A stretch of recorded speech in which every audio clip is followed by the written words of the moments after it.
Assalamualaikum warahmatullahi wabarakatuh. Waalaikumsalam warahmatullahi wabarakatuh. Oke, baiklah. Kami dari kelompok 2 akan mempresentasikan materi tentang persyaratan pelaksanaan rencana pembelajaran.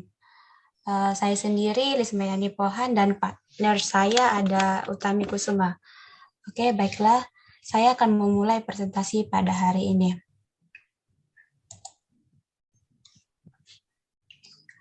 Apa sajakah persyaratan pelaksanaan rencana pembelajaran tersebut? Di sini kita berpatok pada Permendikbud nomor 22 tahun 2016, di mana isinya adalah tentang standar proses pendidikan dasar dan menengah yang merupakan kriteria mengenai pelaksanaan pembelajaran pada satuan pendidikan dasar dan satuan pendidikan dasar menengah untuk menjadi kompetensi lulusan. Nah, pada Permendikbud ini, untuk persyaratan proses pembelajaran, kita akan membahas 4 topik, yaitu yang pertama adalah alokasi waktu jam tatap muka pembelajaran. Yang kedua adalah rombongan belajar. Yang ketiga, buku teks pelajaran. Dan yang terakhir adalah pengelolaan kelas dan laboratorium. Oke, yang pertama adalah alokasi waktu pembelajaran. Nah, di sini kita bisa lihat pada tabel ada 2 alokasi waktu yang dapat kita lihat. Yang pertama adalah alokasi waktu jam pembelajaran tatap muka. Dan yang kedua adalah alokasi waktu jam pembelajaran daring. Nah, di sini kita bisa lihat untuk sekolah dasar itu atau madrasah ibtidaiyah itu untuk jam pembelajarannya itu sekitar 30 menit dalam pembelajaran. Kemudian yang kedua adalah untuk tingkat SMP, yaitu sekitar 40 menit. Dan yang ketiga adalah untuk tingkat SMA atau madrasah aliyah sekitar 45 menit. Dan yang terakhir itu untuk siswa SMK 45 menit juga. Tidak jauh berbeda halnya dengan alokasi waktu jam pembelajaran daring, hanya bedanya ketika di pembelajaran daring, di yang 1 jam itu di pembelajaran tatap muka, jadi diringkas menjadi 35 menit, yang harusnya dalam satu mata pelajaran itu, misalnya 60 menit, jadi diringkas menjadi 35 menit, itulah bedanya dengan pembelajaran tatap muka dan daring.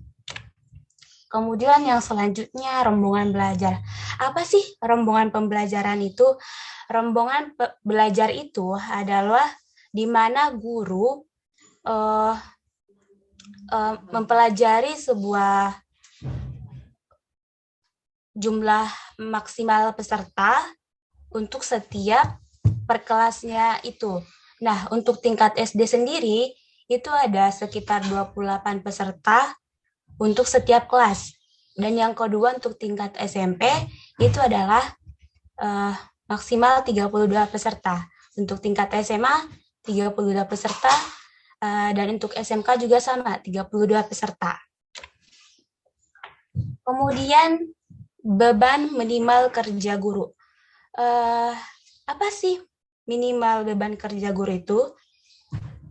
Beban kerja minimal guru itu adalah beban kerja kegiatan pokok yang merencanakan pembelajaran, di mana si guru tersebut harus menilai hasil belajar, kemudian memberikan bimbingan, pelatihan kepada peserta didik sesuai dengan tugas yang telah didapatkan oleh si guru tersebut. Nah, di sini kita bisa lihat bahwasanya beban guru itu untuk mengajar sekurang-kurangnya adalah 24 jam dalam 1 minggu. Dan dalam 1 minggu itu biasanya dalam satu hari itu misalnya 35 menit. Kemudian yang keempat adalah penggunaan buku teks. Apa sih penggunaan buku teks tersebut? Penggunaan buku teks tersebut adalah hasil dari rapat guru yang dilakukan untuk membuat atau memilih buku pelajaran yang akan digunakan pada sekolah tersebut.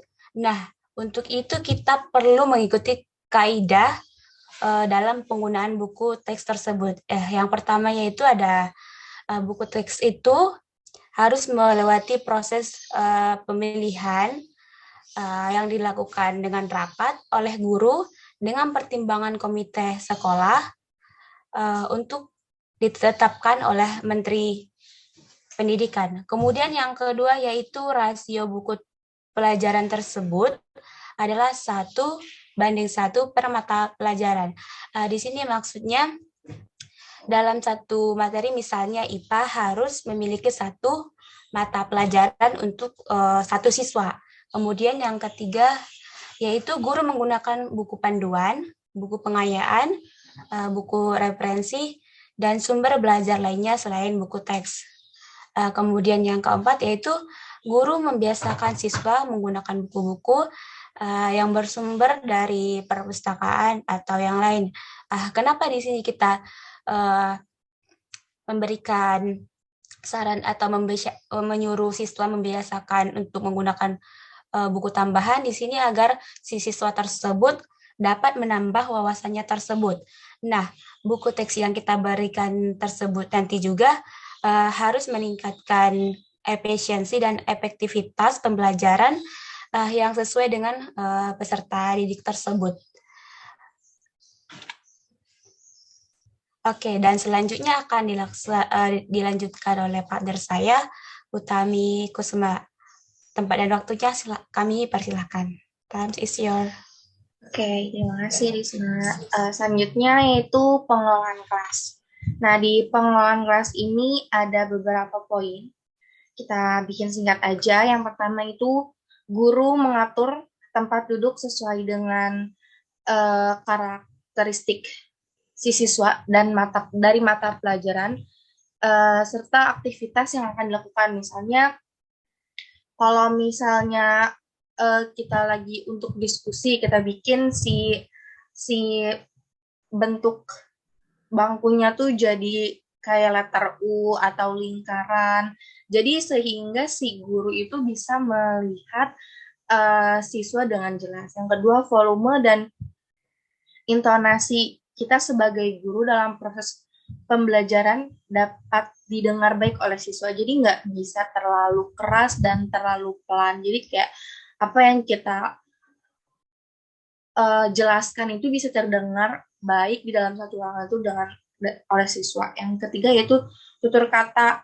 Guru itu harus santun dan dapat dimengerti oleh siswa. Kita sebagai guru harus menggunakan bahasa yang mudah dimengerti oleh siswa, jadi nggak terlalu baku juga dan tidak menggunakan bahasa yang tidak formal atau kayak bahasa-bahasa gaul sekarang dan disingkat-singkat. Yang keempat yaitu guru menyesuaikan materi pelajaran dengan kecepatan dan kemampuan belajar siswa. Jadi guru itu bisa mengikuti cara belajarnya si siswa, jadi nggak terlalu cepat juga cara menjelaskannya. Jadi kita lihat dulu nih si siswa itu udah pahamnya sampai mana gitu. Yang kelima, guru menciptakan ketertiban, kedisiplinan, kenyamanan, keselamatan, kepatuhan pada peraturan dalam menyelenggarakan proses pelajaran. Lalu guru memberikan penguatan dan umpan balik terhadap respon dan hasil belajar siswa selama proses pembelajaran berlangsung.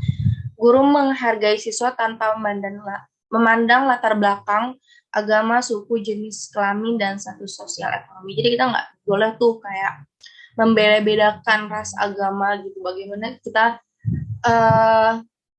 memperlakukan si siswa berdasarkan latar belakang mereka. Guru juga harus dapat menghargai pendapat siswa. Jadi guru mentang-mentang dia mungkin lebih berilmu tapi tidak mau mendengarkan siswa, tapi kita juga harus mendengarkan respon si anak-anak ini, si siswa, agar terjadinya interaksi yang baik. Lalu guru berpakaian sopan, bersih, dan rapi. Tentu saja guru harus bisa mencontohkan bagaimana cara sopan santun berpakaian. Terus guru menyampaikan silabus mata pelajaran yang akan diajarkan dan disampaikan di tiap awal semester. guru dengan tepat waktu yang dijadwalkan memulai dan mengakhiri proses pembelajaran. Jadi nggak terlalu lama atau bisa mengulur waktu dalam pembelajaran, karena anak-anak juga akan merasa kesal dan tidak menjadikan mata pelajaran itu yang tadinya 2 jam, guru cuma masuk setengah jam. Kita tidak boleh memakan gaji buta gitu ya guys. Next. Udah ya? Oke. Sekian presentasi kelompok kami, kelompok 2. Elisma. Mohon maaf apabila ada kekurangan dan kesalahan. Terima kasih. Jika ada pertanyaan, kita akan diskusikan di pertemuan Zoom. Terima kasih. Saya Rismayani Pohan. Dan pamit undur diri. Assalamualaikum warahmatullahi wabarakatuh.